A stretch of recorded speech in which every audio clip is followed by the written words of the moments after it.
what is the difference between an influencer, a content creator, and a UGC creator? So I'm going to start with a different direction on how to explain the main differences that I don't usually hear people talk about, and that would be why brands or businesses would hire all three of these and the differences between them.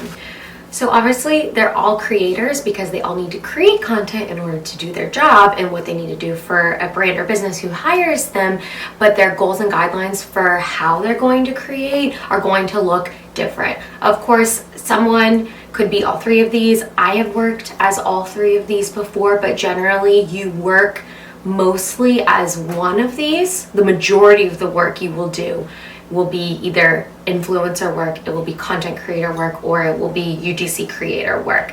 So let's dive into the differences between the three. Let's go over the different reasons of why a brand or business would hire an influencer, a content creator, and a UGC creator. So a brand is going to hire an influencer because they want to get more eyeballs on their product or business, and hopefully that means more sales, but they're just looking to broaden their reach of who is seeing their products.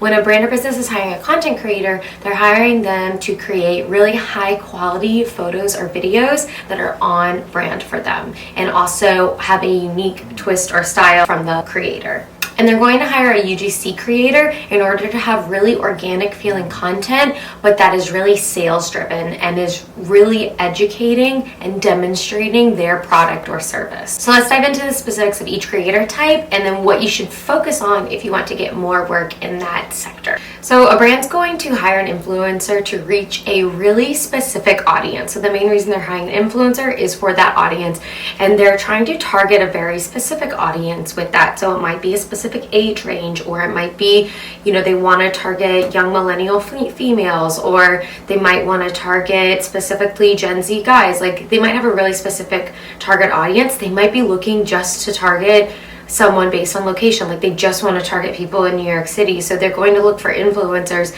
that their demographic has a lot of what they're trying to reach. So they're basically paying for those eyeballs and they're trying to reach a specific customer.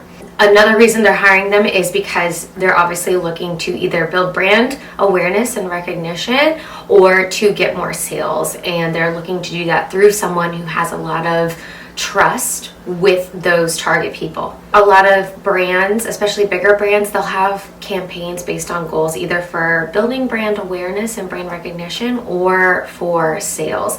And there are some influencers that are really good at building that brand awareness and some that are really good at sales. Like, every time they post, they're gonna sell out of the product, whereas the other ones are really good about like getting you excited about the brand.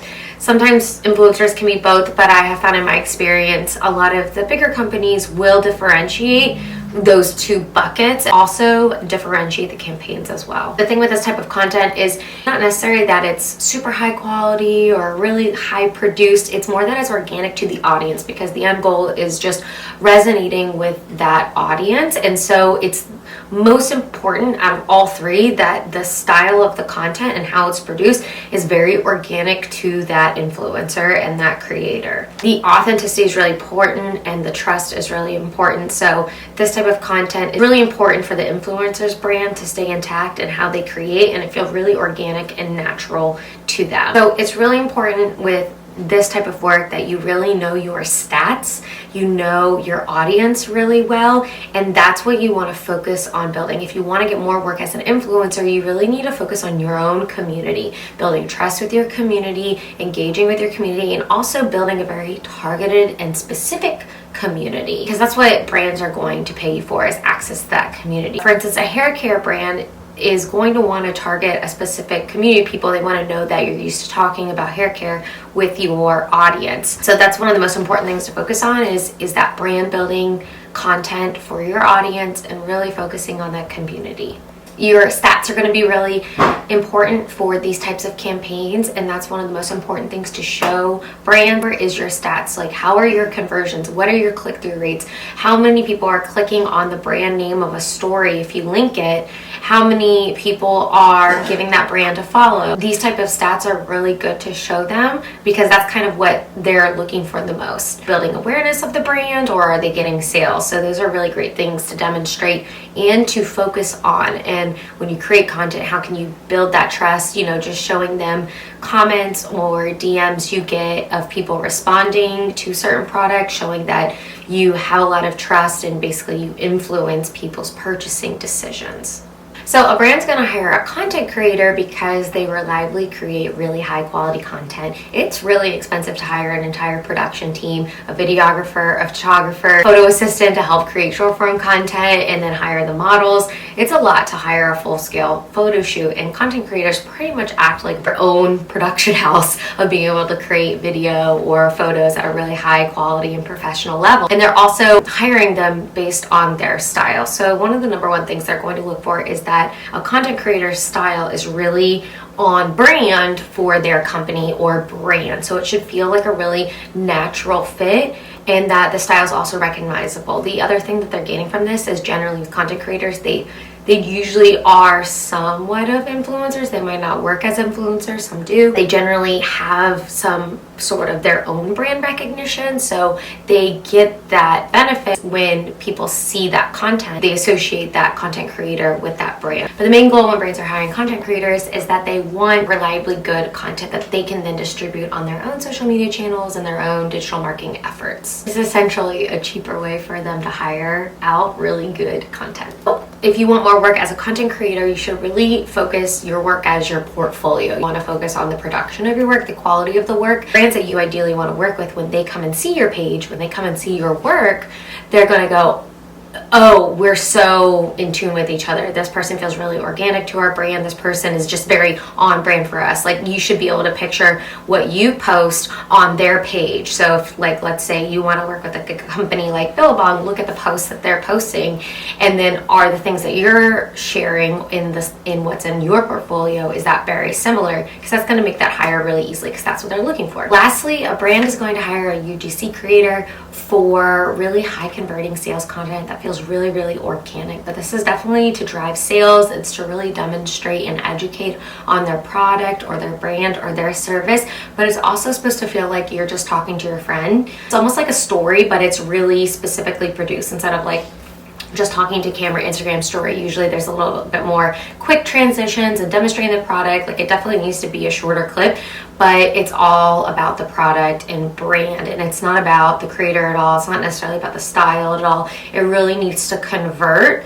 So that's something to really focus on, but you don't need to have your own brand recognition at all. It doesn't really necessarily matter who the creator is. If they're not hiring you because you have X amount of followers, you should be able to have a very almost sales driven content. So this type of content is going to be the most in line with the brand. If it is a spectrum, influencer content is on one end, and it's going to most lean on what the brand of the influencer is. That's kind of what's going to drive what the content is like. And then UGC is the other end of the spectrum, where it's really driven by what is on brand for the brand, and it's all about the product and brand. Content creation is in the middle. It's like a merge of what's on brand for the business and the company and what's on brand for the creator as well. With that, for influencers, your stats, analytics, and community are the most important things. And then for content creators, UGC creators, your work is the most important thing. So if you want to grow your influence, you really need to focus on your community and targeting a specific person. Also want to focus on being an authority or expert, because that's someone else who really has influence. Their audience sees them as an expert on this topic or on this thing.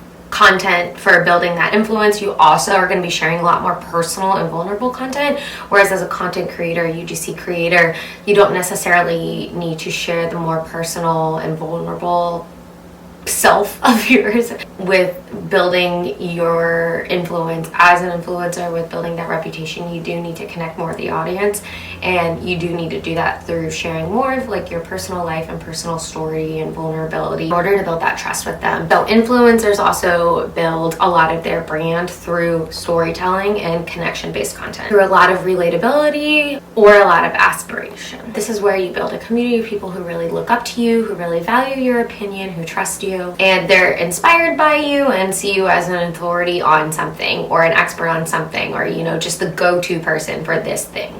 So if you want to grow as a content creator, you really need to focus on your craft as a creator. So this is either focusing on photography or videography or both. And you really need to focus on more entertaining and inspiring content that is really engaging. You also might focus on creating really high quality and highly produced content, either really creative, really beautiful, just things that are really standing out and really wow people who are watching. So these are either creative or engaging or entertaining videos. It's really a lot more about the content itself and not necessarily about you, but it's coming from the specific viewpoint of your brand and your style and your personality. So that's where your brand comes into play. You really want to view your social media as a portfolio or basically like a bingeable video library. You're really going to benefit from leaning into one type of style. So that's either like a look or an aesthetic or personality type, and that's easily identifiable and recognizable. So you want people to be able to see that content and recognize, like they won't even see your handle, they're gonna be like, oh, I know that's your content. It's really important as a content creator that you have that recognizable style of how you create. So if you want to focus on growing as a UGC creator and growing the work you do there, you really need to focus also on your craft, but on how you can create really high converting content. You really want to focus on capturing what a brand is, really concisely educating and demonstrating a product of theirs and being very convincible of why someone should purchase it. And the best ways are done, where you're not directly saying purchase it, but when your content is literally like influencing them to purchase it, and it's not because of you, you're just really good at demonstrating and showing and creating a really concise short form video about the product. So with this, you need to be really flexible and adaptable to the brand's tone of voice and the brand style. So it's not going to be really about your own. It really needs to feel organic to the brand itself. What helps with growing with this is to really focus on industries that you actually really enjoy or types of products that you really enjoy, because it's going to be a lot easier for you to create with either the brand or the type of product and you use it. It's going to be a lot more enjoyable to create the content for. UGC content has nothing to do actually with what you care about and what you like.